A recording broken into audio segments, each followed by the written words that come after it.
Hello everyone, welcome back to Business Study Class 11 and today we will discuss about characteristics of business activities. Okay, as we know in the previous classes we have read about two types of activities, that is economic and non-economic activities.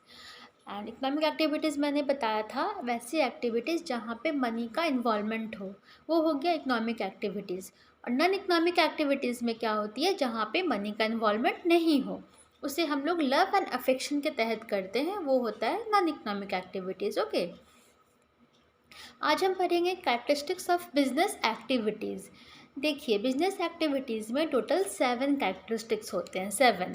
हम लोग very first type of activity से start करेंगे। First, economic activity. किसी भी business में economic activity का होना बहुत बहुत इम्पॉर्टेंट है।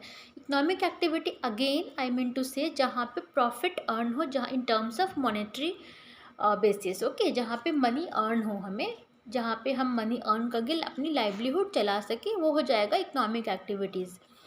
जैसे मैंने कहा था, मैं किसी स्कूल में टीचर हूँ, मुझे इन रिटर्न सैलरी मिलती है इन टर्म्स ऑफ मनी, तो ये इकोनॉमिक एक्टिविटी हो गया। ठीक है, जहाँ पे मनी का लेन देन हो, वो हो गया इकोनॉमिक एक्टिविटीज़। तो किसी भी बिजनेस में सबसे पहला कैरेक्टरिस्टिक्स है कि वो इकोनॉमिक एक्टिविटी होनी चाहिए। ठीक है। सेकंड नंबर इज सेल और एक्सचेंज ऑफ गुड्स।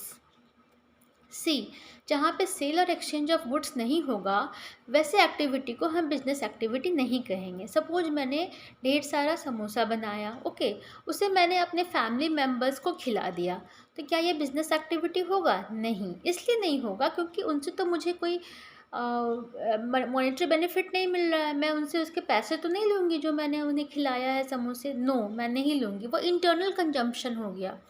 जहाँ पे इंटरनल कंजम्पशन हो उसे बिज़नेस नहीं कहते हैं।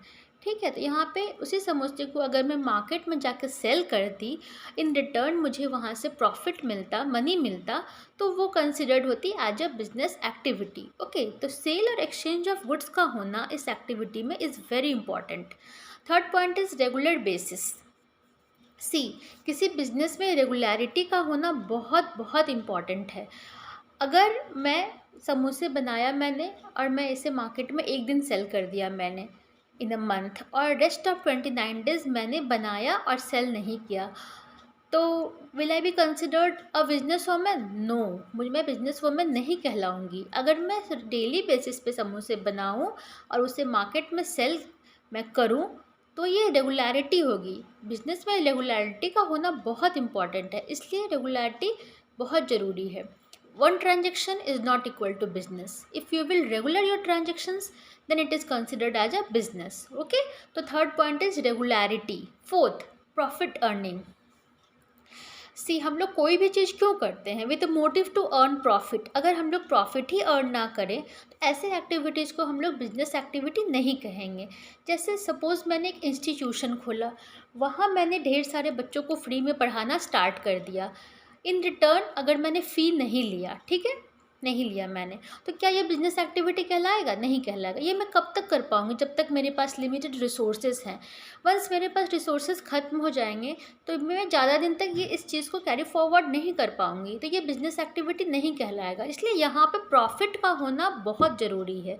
Fourth point is the profit earn is must in a business activity. Okay, then fifth point is uncertainty of return. किसी भी बिज़नेस में अनसर्टेनिटी ऑफ रिटर्न बहुत बड़ा फैक्टर है। अगर मैं ये नहीं कह सकती कि मैंने आज 50,000 से बिज़नेस स्टार्ट किया, कल ये मुझे 1 लाख और 2 लाख का रिटर्न देगा, आफ्टर 6 मंथ या 1 ईयर आफ्टर ये मुझे रिटर्न देगा 2 लाख 3 लाख का। नो, ये हमेशा अनसर्टेन होता है, आपका ये लॉस में भी जा सकता है बिज़नेस। इसलिए uncertainty is associated regularly with the business. Fifth point is element of risk. अब रिस्क क्या है? बिज़नेस से हमेशा रिस्क का एसोसिएशन होता है। अगर कोई आप बिज़नेस स्टार्ट कर रहे हैं, आप मेंटली सोच के चलिए इसमें रिस्क होना ही होना है, मोस्टली होता ही है। सपोज आपने एक बिज़नेस खड़ा किया, आजकल खुदा ना खास्ते वहाँ पे आपकी दुकान में वोल्केनो आ गया, ठीक है, वोल्केनो आ गया, तो ये डिस्ट्रॉय कर सकता है, तो रिस्क हुआ ना यहाँ पे। तो किसी भी बिज़नेस में रिस्क फैक्टर होता है, जनरली होता है, ठीक है, तो ये एसोसिएटेड होता है किसी भी बिज़नेस से। Then sixth number is production and procurement of goods and services. अब प्रोडक्शन क्या